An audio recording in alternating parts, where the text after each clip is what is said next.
Hi everyone, welcome. We did advise that we would make a start at 10. So I am going to start now. I do appreciate there are people still joining us. So just to make you aware, due to the number of participants that we might have joining us today, we have muted microphones and turned off everyone's camera. I just want to take you through a little bit of housekeeping before we get into the slides. So we will be sharing some polls and evaluations. For some of these, there will be a link or a QR code embedded into the chat function that you will be able to access. There'll also be some QR codes on screen as well. You can use the chat function to make and ask comments and questions. We will do our best to answer these within the hour that we've allowed. But if we don't get to you, then we will answer those questions and respond separately as well. So Candice is here supporting, and we'll be entering some links into the chat function as we go along. I have my other colleagues that I'm going to introduce to you in a moment also supporting. So at the end of today's webinar, we will provide you with details of how you can get in contact directly with the programme. And at this point, I just want to apologise now if anyone has any issues with hearing or seeing presentations or accessing polls. Unfortunately, this is out of our control. We do suggest logging out and coming back in. But just to reassure you again, this is being recorded. So if you are unable to follow along, you can access the slides and the recording from our hub page once it's uploaded. So to start our overview of the work that we've been doing, I just wanted to introduce the team to you all. So our Chief Nurse, Marie McCary, has oversight of the programme. Our programme lead is Stephanie Tom, who is supporting us on the call today. We have our Improvement Support Officer, Ashley, who is also supporting me on the call today. And then there are Safe Staffing Advisors. So we have Blair McLaughlin also supporting myself, Melissa Cook, and Candice Aiken.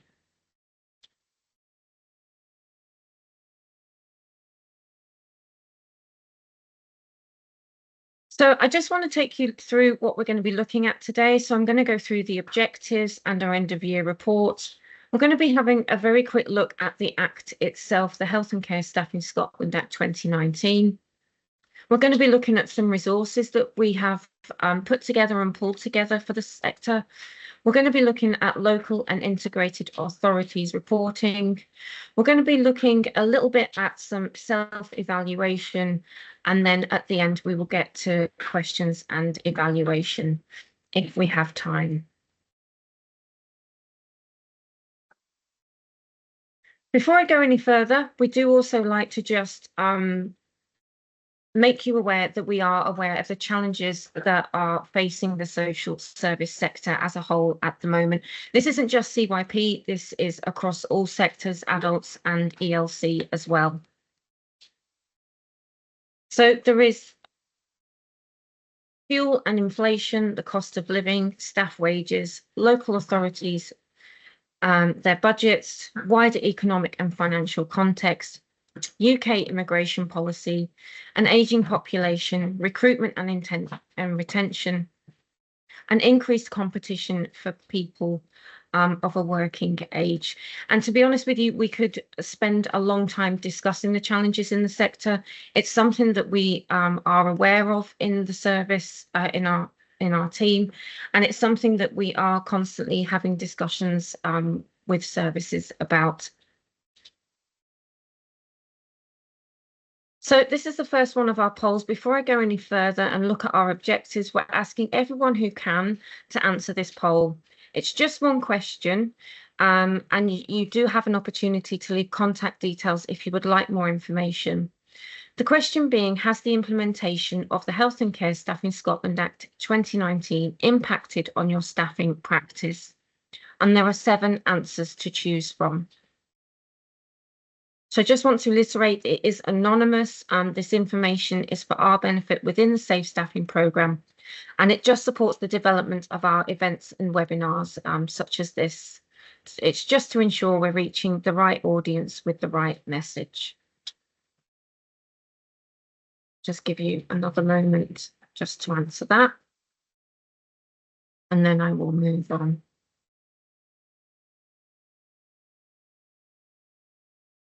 So last year saw the Safe Staffing programme focus on sharing information on the Health and Care Staffing Scotland Act across all services and organisations.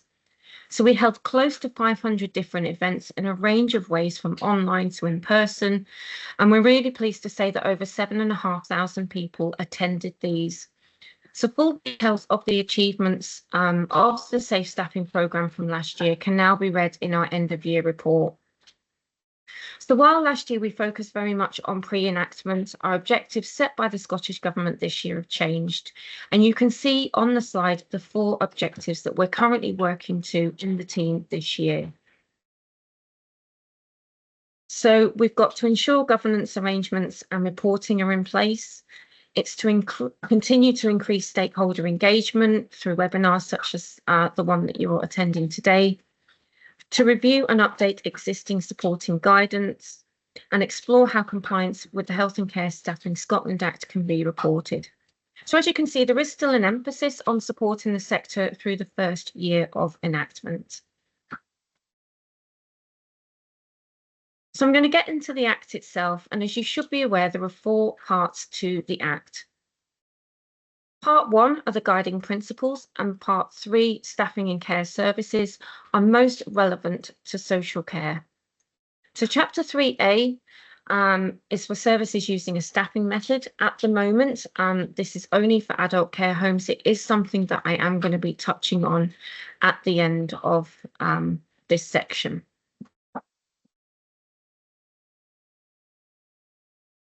So this slide and the next slide discuss who the new Act is applicable to, both in terms of services and staff.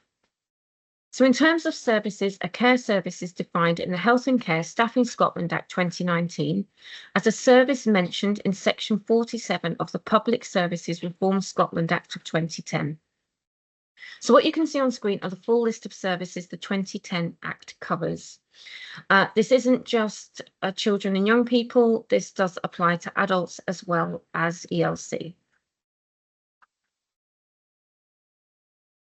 In terms of staff the Act is applicable to, the new Act defines workers in a care service in section 11, and this includes working for payment or as a volunteer, or working under a contract of service or apprenticeship, a contract for services or otherwise than under a contract. So, for example, this would include, as you can see on screen, employees of the care service, agency and other temporary and contract workers, self-employed workers, those on apprenticeship schemes and other earn as you learn schemes, and all volunteers.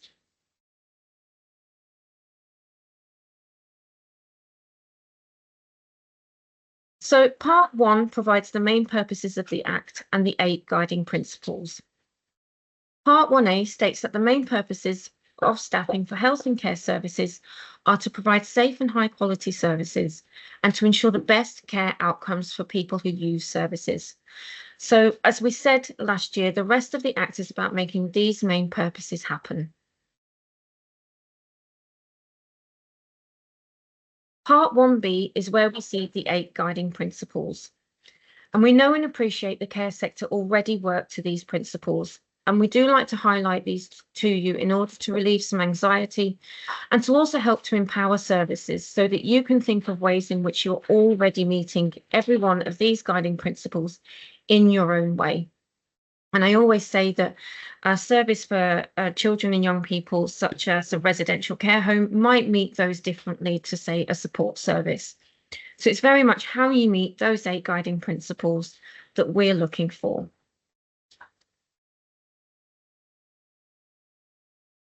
So over the last year, we did more of a deep dive into the 8 guiding principles, and we had requests to hear voices from the sector about how services meet the expectation. So we collected all of this information from various events that we did last year, and we combined them into word clouds.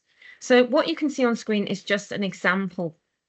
This is number 7, the guiding principle, allocating staff efficiently and effectively. All of the 8 guiding principles can be seen on our hub pages and the responses that we put together. And I just want to say at this point, this hasn't just come from the CYP sector. This has come from all sectors that have contributed to the words that you can see in front of you. But it just gives you an idea of what we've done with that information that we collected last year. And also gives you an idea of how services are already thinking that they're meeting that guiding principle 7.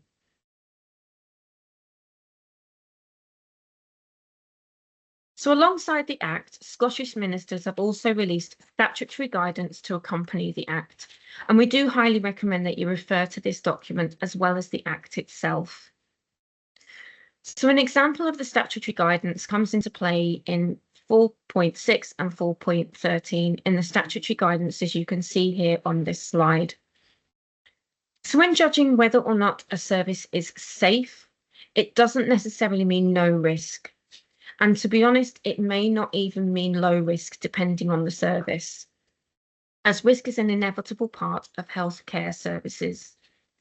In many services, a level of risk is required and needs to be managed by both the service users and the staff to support children and young people to achieve positive outcomes.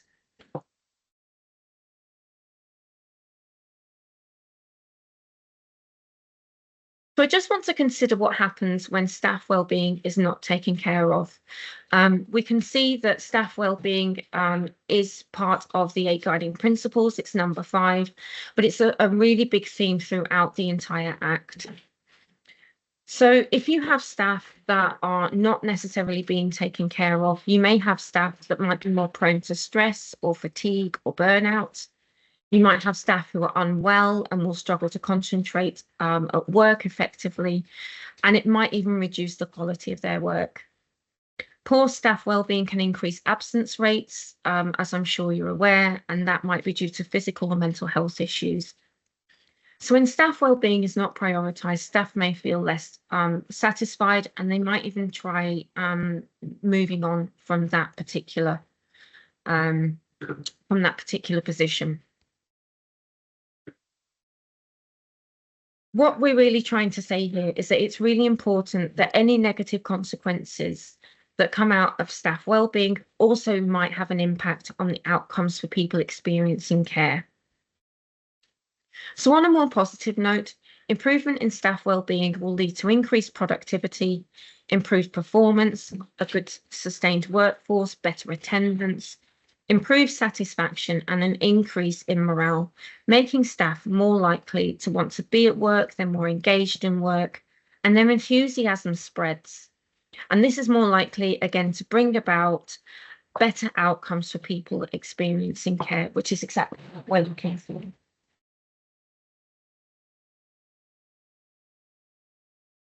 So that was part 1 of the Act. Part 3 of the Act places a duty on care service providers to ensure appropriate staffing, and it covers the training of staff as well. So this was previously covered by Regulation 15 in the Scottish statutory instruments. So just to make you aware, Regulation 15, as of the 1st of April this year, was repealed, and inspectors are now inspecting staff against Part 3, Section 7 in terms of appropriate staffing, and Part 8 in terms of the training of staff. So again, just to reiterate, it's Section 7 and Section 8 that you are now being inspected against. But we do always bring you back to the 8 guiding principles, and we do say that you still need to keep those in mind.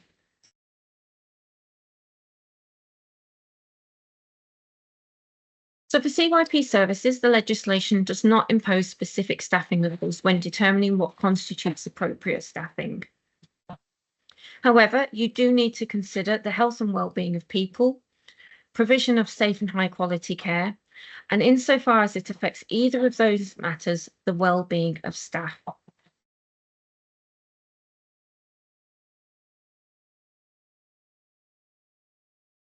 Part 3, Section 7, Part 2 places a duty on providers in determining appropriate staff numbers with regards to the nature of the care service, the size of the service, the aims and the objectives, the number of people who use the service, and the needs of those people. So we do like to just touch on what is meant by appropriate staffing at all times. If you're a residential service, you might be offering 24/7 care.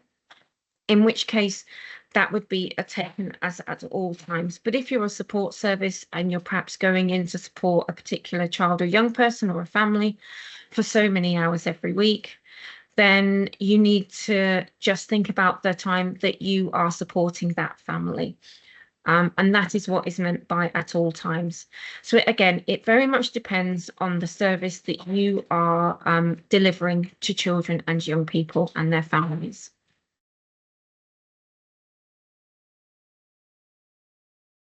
Part 3, Section 8 of the Act states that any person who provides a care service must ensure that individuals working in that care service have appropriate training for the work they are to perform and suitable assistance, including time off work, for the purpose of obtaining further qualifications appropriate to their work.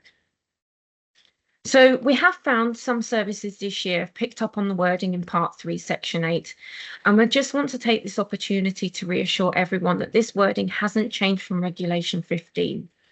So however your service was meeting this objective prior to enactment, you should continue to work in this way, or take this as a time to reflect on your current practice.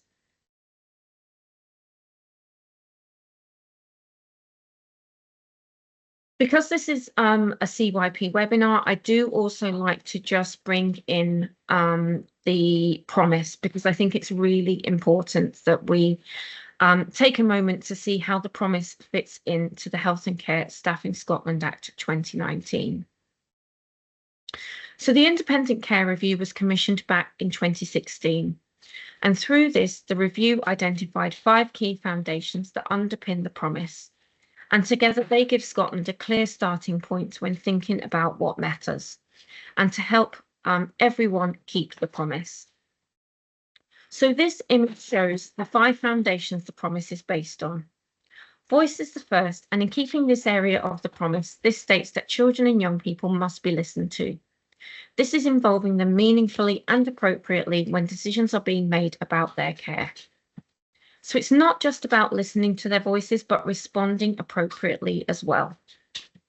Almost every one of the 8 guiding principles can be seen in this area, especially number 3, respecting the dignity and rights of service users, and number 4, taking account of the views of staff and service users. So the second foundation of the promise is family. The promise states that where children are safe in their families and feel loved, they must remain with their families. The promise also identifies that families should receive support to overcome difficulties. And again, many of the 8 guiding principles apply here, but in particular the first, improving standards and outcomes for service users. The third foundation is care, and the promise focuses on keeping siblings together when they can't live with their family. And that's as long as it's safe, and it states all children must belong to a loving home, and importantly stay there for as long as they need to. And again, we could look at guiding principle 1 or 3 to support this foundation. However, I've questioned if guiding principle 7, which is allocating staff efficiently and effectively, could come into play here. And I often ask, if services did this, could we keep siblings together? And I do appreciate there are times when we can't do that. But I do also say that staffing should not be a reason that siblings are not kept together. The fourth foundation is people, and it states that the children Scotland cares for must be supported to develop relationships, and that's with both the staff they're working with as well as the wider community. It states that we must be supported to listen, to be compassionate in our care and decision making.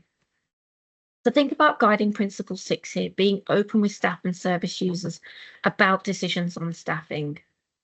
But it's not just the guiding principles that applies to the promise in terms of the Health and Care Staffing Scotland Act 2019.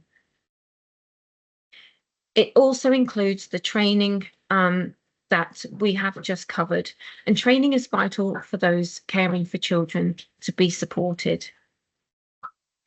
Finally, the 5th foundation is scaffolding. It's the black outline of the heart that you can see on the screen, and it brings together all of the foundations and keeps them together.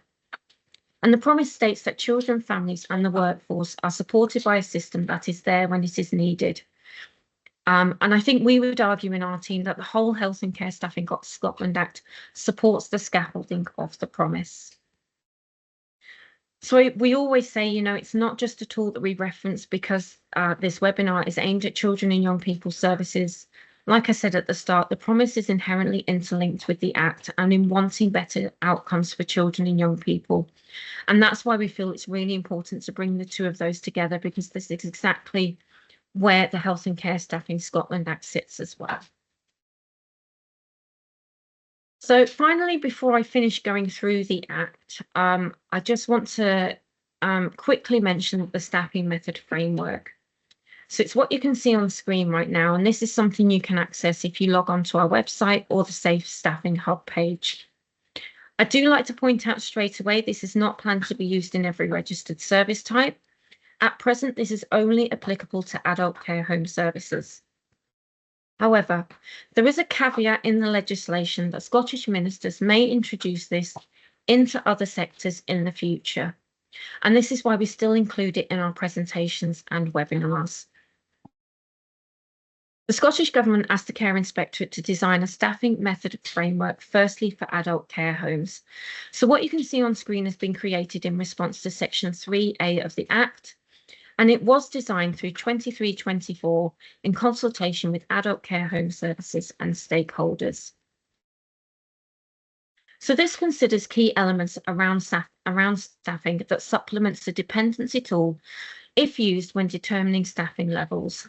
So it's important that providers and services don't panic if they see this being discussed or if they see this image anywhere. It sets out a framework that all process to be followed by care service providers to determine what appropriate staffing is in any particular care service and setting. And like I said, at the moment, I do like to reiterate that this is just for adult care home services. Throughout last year, as I did share this slide, some services decided they wanted to take this away and use this for themselves. I just want to reiterate there's no expectation from the Care Inspectorate that you do that. But obviously, if you feel that this is something that would be beneficial to you, there's no harm in doing that either. Okay.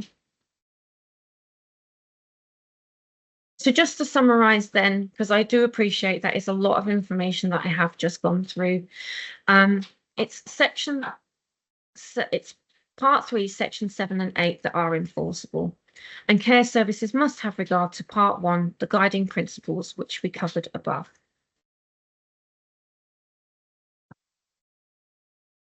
So I now want to take you through just some of the resources that have been developed or brought together to support services and enhance overall learning and understanding of the Act.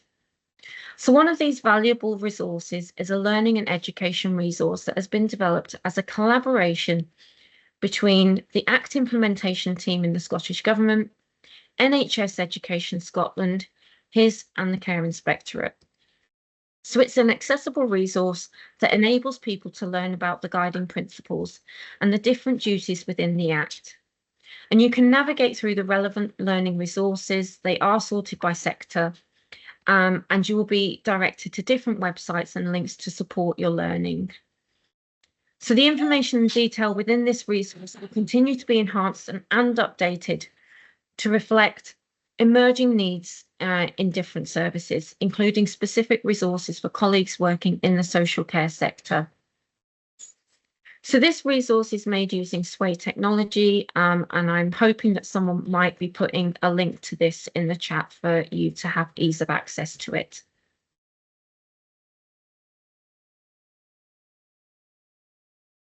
So I've now decided to include in this webinar for you a quick tour of the hub pages that one of my colleagues in the ELC's team recorded last year. And this just takes you through the hub pages and how to navigate through them.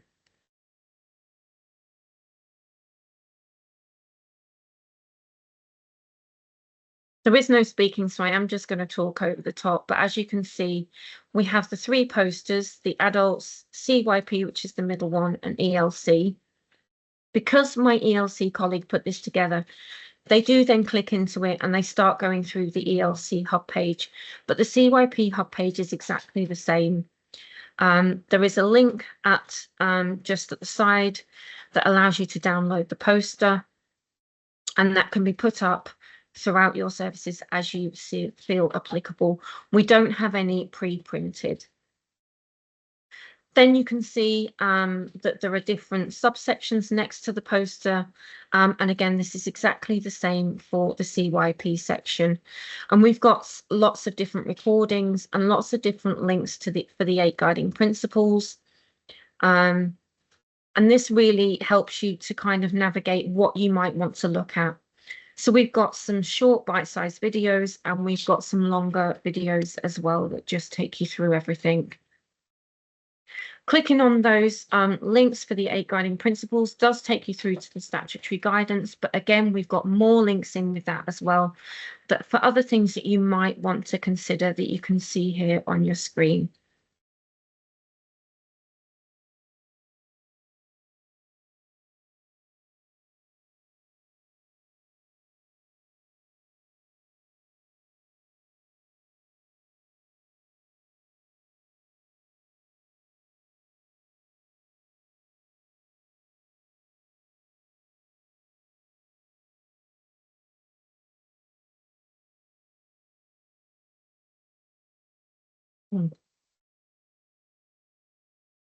So I'll move on, but again, I just want to reiterate, while you have been shown the ELC page, this is exactly the same for the CYP section of the hub. So again, here you can see further sector support and resources that we've produced and pulled together. We developed physical cards for our in-person events during 23-24, and we do still have some available. So if you would like some of these, please send us an email. You will have access to the email address at the end with our contact details on. If you would like a physical set, then we can get some sent out to you. However, we have also developed cards into an MS Sway for those preferring to have something online. We do, again, have the posters that you can print out. We have a great Q&A section internally and externally that's been developed. There are several different recordings on there. We have our quick guides, we have information guides as well. So there's lots of information depending on what you're looking for and your individual team, your individual service, your individual sector.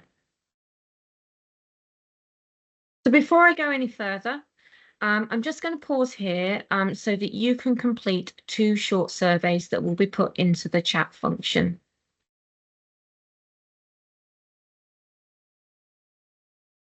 So I hope you're confident in accessing the Safe Staffing Hub.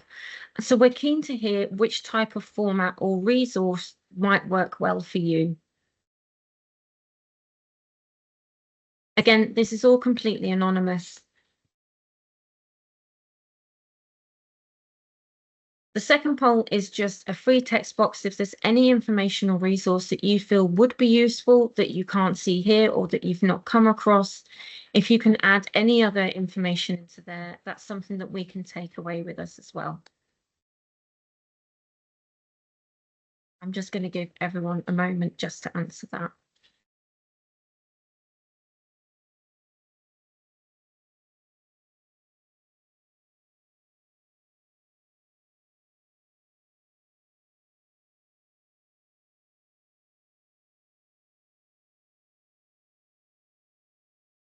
Right, I'm going to move on. So some other activities that we're currently focusing on this year is that we are putting together several podcasts. So if anyone's interested in being part of those podcasts, again, please let us know. We do have an implementation subgroup that brings together, some of you may be part of that, just brings together the sectors and allows us to start having some conversations about how the Act is being implemented across sectors and services. The SSSC and the Care Inspector are developing resources, and that's just ongoing with us. The staffing method framework has been developed into a web and mobile app. And we're also data mining as well, which is really giving us a bit more of an in-depth dive into how the Act is being reported on.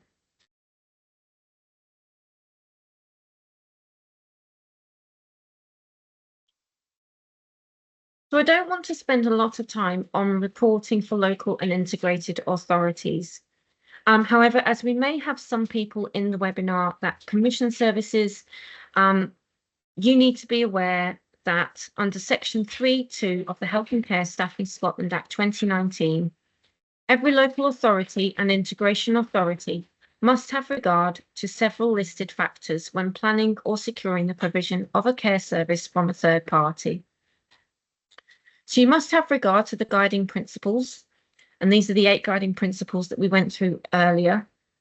Ensuring appropriate staffing, ensuring staff have appropriate qualifications and training for their role, have regard to the statutory guidance accompanying the Act, and have regard to any other guidance issued by Scottish ministers. So if you work in a local or integrated authority and you commission services, for example, a residential service, you need to take into account these. So this doesn't apply to the service that is commissioned, it's only those commissioning the service.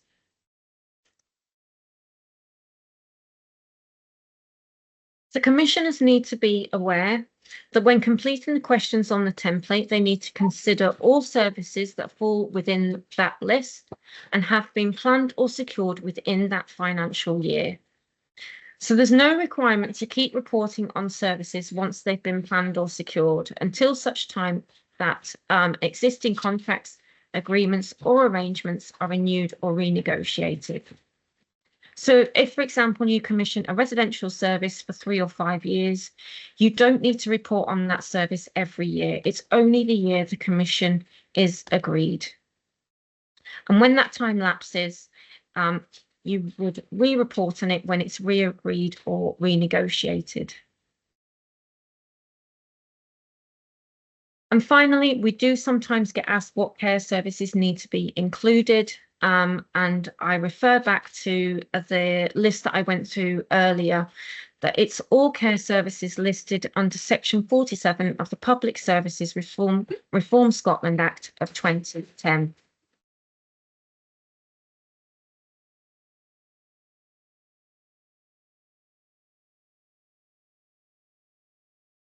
So the Act is not prescriptive on how information is gathered.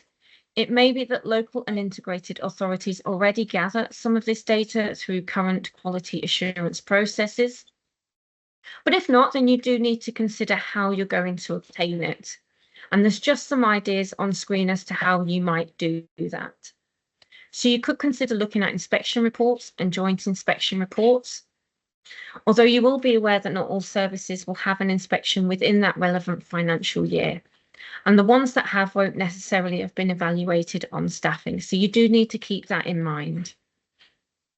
The Care Inspectorate data store may also be useful, or may have previous commissioning, or you may have previous commissioning experience with services. So you will know what will fit best with your current processes. And that's really what we're sort of trying to just explain here, that whatever you're currently doing, whatever process you have in place, you might already be meeting these in one way or another.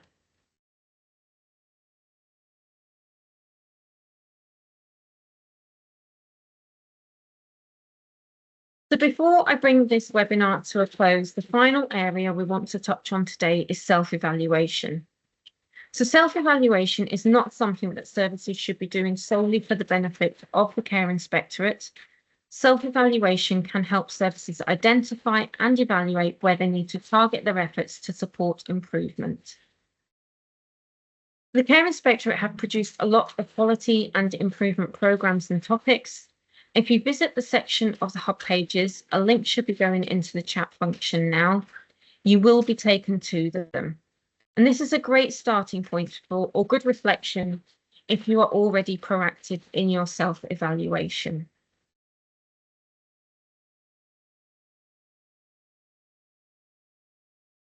So in the context of care, self-evaluation is a continuous process, aiming to deliver gradual improvements, prioritising areas that have a bigger impact on outcomes for people using services, and it might highlight risks of harm associated with underperformance.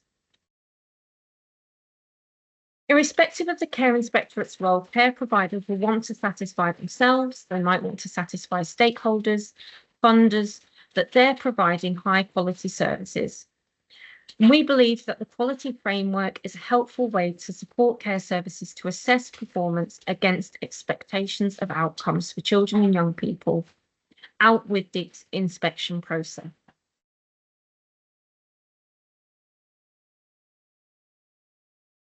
So we assess the core assurances at every inspection.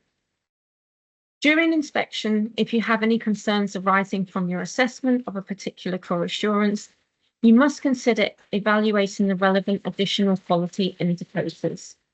So we use a proportionate approach when carrying out core assurance activities and use sampling to decide if any further scrutiny of these areas is required. So we look at scrutiny, we look at well-being, we look at leadership, staffing, the setting and planned care. And when looking at staffing, if we go back to the Health and Care Staffing Scotland Act 2019, it's the numbers, skill mix and deployment of staff that are determined by an effective process of continuous assessment, featuring a range of measures that is linked to quality assurance.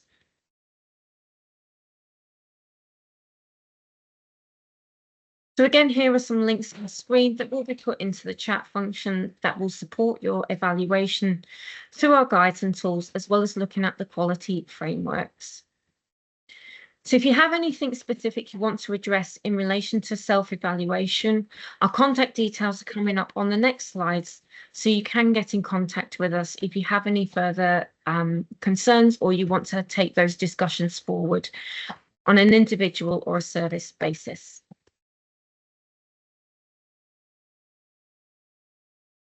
So that was a whistle-stop tour of the new legislation, our team, the direction that we're taking over the next year. And as I said, you can see our contact details on the slide. There is a short evaluation form, and I do want to just remind everyone that we are recording this, and the recording and the slides will be available on our hub page.